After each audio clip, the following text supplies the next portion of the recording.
Hello and welcome to another edition of 9 to 5 Live.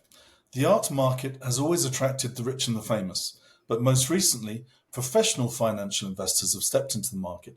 They see it as an asset class in itself. What is the current state of the art market and who is buying? Here to tell us is Emilia D'Estasio. She's the founder of Artscapey in London. Hello, Emilia. Hi, Mark. Thanks for having me. It's nice to see you. Thank you for joining us. Yeah. Can I ask you, first of all, to introduce yourself and Yeah, of course. Artscapey? Yeah. So I'm Emilia D'Estasio, one of the co-founders of Artscapey. Before I get into what Artscapey is, a quick background of myself. So I'm myself an art investor. I've been investing in contemporary art for about 15 years at this point. And professionally, I come from financial services and investment.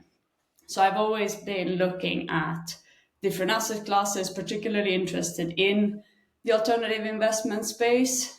So before founding Artscapey, I was an investment manager at a family office, managing their alternative asset portfolio, both in terms of tech startups, but also art and other alternative assets. And before that, I've been a market researcher both at the European Central Bank and in private sector, so at Moody's and other institutions, and I'm a CFA charter holder. So those are just some of the aspects that I bring into Artscapey. So now if we look at what Artscapey is, what it really is an alternative investment platform that's specialized into art. So this idea of bringing art as an asset class to more investors, whether you're novice or experienced. So it's really an end-to-end portfolio management system. So imagine a bank account for art as an asset.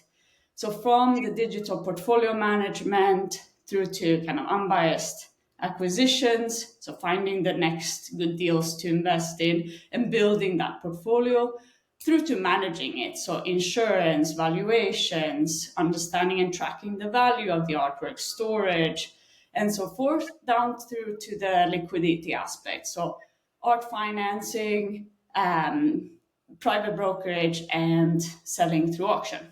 So that's really all that we've put together in one platform that is Artscapey. Could you discuss with us, could you explain to us the current state of the art market now?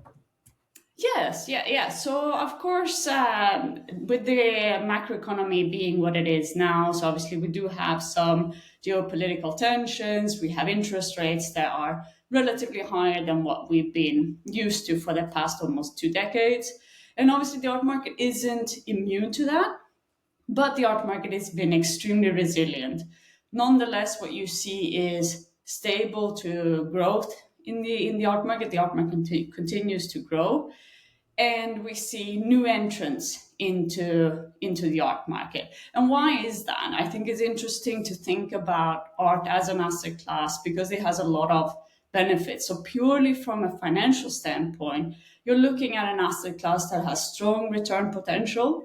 So in general, I mean, what we see in our clients is returns around 20% per year, which is very, very strong and beating a lot of other asset classes. Of course, what underlies that is not all art is created equal. They don't all perform the same. So this idea of really selecting which assets you invest in. So it's really is the same as thinking about the stock market. You have an average increase, right? But then you have, if you're good at selecting what stocks to invest in, you're going to perform better. The same principles apply to art. So it's really interesting also this idea of how some of the classic financial or wealth management principles can be carried into art. So we talked about the return potential. You then have the diversification or the uncorrelatedness of art. So it's almost near zero correlation with a lot of other asset classes, from equities through to property, through to fixed income, and so forth. And finally, you have the downside protection as well. So compared to a lot of other asset classes in aggregate, even when things go bad, they go less bad on aggregate than other asset classes, which I also think has been really, really interesting. And then finally, I mean, the thing that I personally like a lot about art as an asset class is this idea of it being probably the only asset that has the potential to yield twice, right? You have the financial yield potential, which is great, but you also have the, let me say, the mental or the emotional benefit of owning and living with art. So it's actually an asset class that you can enjoy while it's rising in value, which you can't really say for a lot of other assets. I mean, investing in stocks doesn't really give you personal pleasure. Investing in wine is nice, but if you drink it, it's gone. So this is anyway the only asset that you can actually enjoy and live with while it's appreciating in value. Can you, what kind of clients are being, what kind of new entrants are coming into the market to start looking at art as an asset class? So yeah, so I think what I was mentioning now about these kind of financial benefits have not gone unnoticed. So if you look at obviously the private banks, so from Deutsche, UBS, and so forth, they've always had themselves corporate collections and active investment into the art market. So I don't think it's gone unnoticed, and it's certainly rising more to the surface now in the investor community. Is also an interesting one in general, what we're seeing among individuals. So people who are coming of sort of higher disposable income, looking for ways to diversify their wealth, also investing in a socially conscious manner. So what I also like about art is by buying art, and particularly living artists, you actively supporting cultural production, you're actively supporting another area of society, really. So those are some of the attractive points. But then I think in general is these kind of three, four financial pillars that are pulling a lot of people in. So obviously, if you look at a lot of asset classes, they have their own entry barriers. Investing into property, cars, etc., they have quite high entry points.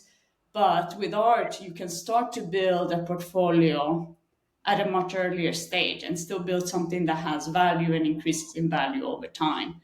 So that's really drawn in a lot of people. And at least in the UK, which is our home market and where I'm based, you see that over 50% of people who are earning 60K a year, which is sort of in your range of mid career, early stage managers and the likes. Over 50% of them bought art last year as a way to diversify their wealth. And if we look among high net worth individuals, over 70% are buying art to diversify their wealth. So it's really much more common, probably, than most people think about. And I really think it comes down to some of these financial and also non financial benefits. Are there any themes?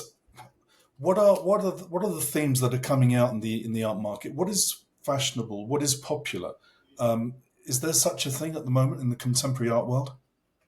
Yes, so I think there are a couple of themes that are interesting here, right? So one point is the general interest in contemporary art. If you look at where the volume of the market is, where you have the most liquidity, the most trading, is for contemporary artworks, and less so your kind of old masters and classical works.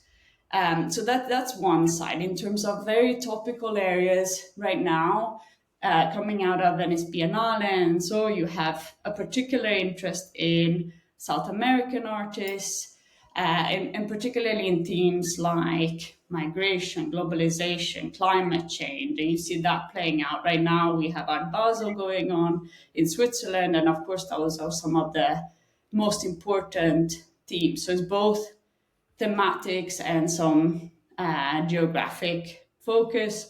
Of course, the interest in looking in African artists, which has been quite hot, let me say, since the past couple of years, continues to be there. But I also see some early indications of saturation. So, in the sense that you need to be a bit cautious of which African artist you look at, which stage he or she is at. Which brings me to another interesting point is this idea and what we're trying to infuse into Artscapy is thinking about the various drivers that drive value of art, right? Because a lot of people will say, oh, but isn't it all just subjective, and you just buy what you like, and then you think or hope that that's going to rise in value. What's actually interesting, and what we're bringing now into all of our advisory and the way we look at art in a lot of sense in Artscape is bringing out the objective markers of what drives value in an artist or an artwork. So that includes things like, has the artist been in important institutional collections? So, say, MoMA, the Tate, Royal Academy, and so forth. Has he or she shown at important exhibitions, alone, in a group, etc.? And notice that in all of those things, I have not even mentioned what the artwork is, right? So I have all these markers that are totally independent from the artwork itself, whether it quote unquote looks nice. I have a lot of markers that help me understand whether there's value in it. So a lot of those things we try to bring in. We're going to be launching sort of a rating system, again, to help you understand what are some of the liquidity, risk, and tradability aspects of art. Not to necessarily commoditize the asset, because there is obviously a lot of taste making and thematic works in it, but to help to give traders or investors an understanding, right? And also untangling kind of what drives value in the art market. I think, thank you very much, Amelia. I think that's all we've got time for. It just occurred to me it'd be rather lovely if we could speak once a month, say, and you could explain to us the evolution of the art market, maybe the latest auction results and the latest Yeah, themes that are coming to the front. Is that something you'd like to do and could be useful for our viewers and investors? I'd love to. I'd love to. I think that would be interesting. I mean, now I was quite giving an overview, but I'd love to go a bit deeper into specifics. So hopefully, if that's of interest to our mutual audiences, I'd be delighted to do that, Mark. That's super. Thank you very much, Amelia. It's been lovely speaking to you. Bye bye. Great. Thank you so much for having me, Mark. Bye bye.